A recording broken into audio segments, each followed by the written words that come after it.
আমাদের এইখন ক্রান্তি লগ্নে কঠিন সময় যাচ্ছে, এই সময় কে পাশে এসে দাঁড়িয়েছে? পাকিস্তান এসে দাঁড়িয়েছে। পাকিস্তান ওপেনলি বলছে ভাই আমার দেশের পারমাণবিক বোমা থেকে শুরু করে অস্ত্র সবই বাংলাদেশের ভাইদের জন্য আমি দিয়ে দিব যদি বাংলাদেশে এরকম যুদ্ধ অবস্থা তৈরি হয়। তাহলে ওদিকে আমরা বন্ধু ভাববো। এই বুদ্ধিজীবী ভাইদেরকে হত্যা করেছে আমাদের পার্শ্ববর্তী দেশ, আমরা যাকে বন্ধু বলে চিনি সেই ভারত।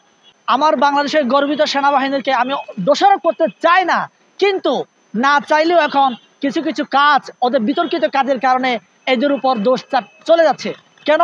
আমাদের বাংলাদেশ থেকে যে আওয়ামী লীগের যে বড় বড় মন্ত্রী আমরা ছিল, আপনার 356 জনের কতজন, ওরা তো ক্যাম্পে ছিল।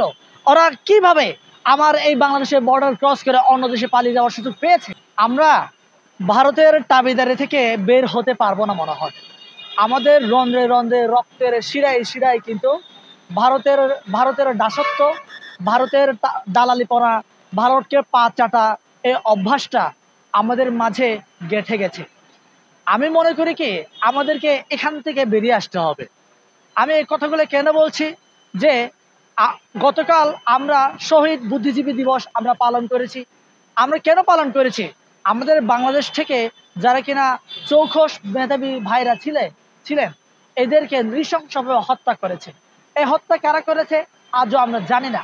আমরা যতটুকু জানি সেটা হচ্ছে পাক হানাদার বাহিনী আমাদের এই বুদ্ধিজীবী ভাইদেরকে হত্যা করেছে। আসলে কি তাই? আমি মনে করি এই বুদ্ধিজীবী ভাইদেরকে হত্যা করেছে আমাদের পার্শ্ববর্তী দেশ, আমরা যাকে বন্ধু বলে চিনি সেই ভারত। কেন হত্যা করেছে এই কথা আপনারা হয়তো অনেকে জানবেন যে ভারতের বিরুদ্ধে কথা বললে অনেকেই বলার চেষ্টা করেন আমরা পাকিস্তানের দাবিদারি করছি, পাকিস্তানের কাছে টানছি। হ্যাঁ ভাই, বিপদের দিনে যে কাছে আসে তাকেই তো আমি বন্ধু ভাববো। কথায় আছে না, বিপদের বন্ধু প্রকৃত বন্ধু। এখন আমাদের এইখন ক্রান্তি লগ্নে কঠিন সময় যাচ্ছে, এই সময় কে পাশে এসে দাঁড়িয়েছে?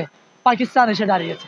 পাকিস্তান ওপেনলি বলছে ভাই আমার দেশের পারমাণবিক বোমা থেকে শুরু করে অস্ত্র সবই বাংলাদেশের ভাইদের জন্য আমি দিয়ে দিব যদি বাংলাদেশে এরকম যুদ্ধ অবস্থা তৈরি হয়। তাহলে ওদিকে আমরা বন্ধু ভাববো। এখন আমার কথা হচ্ছে ভাই, ভারত যে আমাদেরকে বুদ্ধিশূন্য করার জন্য যে সমস্ত পায়তারা করছে এরই একটা অংশ ছিল আমাদের বিডিআর বিদ্রোহ না, বিডিআর হত্যাকাণ্ড। হ্যাঁ, আমরা সকলে জানি যে এই 2024-এর বিপ্লবের পরে যে সরকার গঠিত হয়েছে এই সরকার ভারতের তাবেদারি সরকার না। ভারতের সাথে চোখে চোখ রেখে চোখ রাঙিয়ে কথা বলা সরকার আমরা মনে করেছিলাম।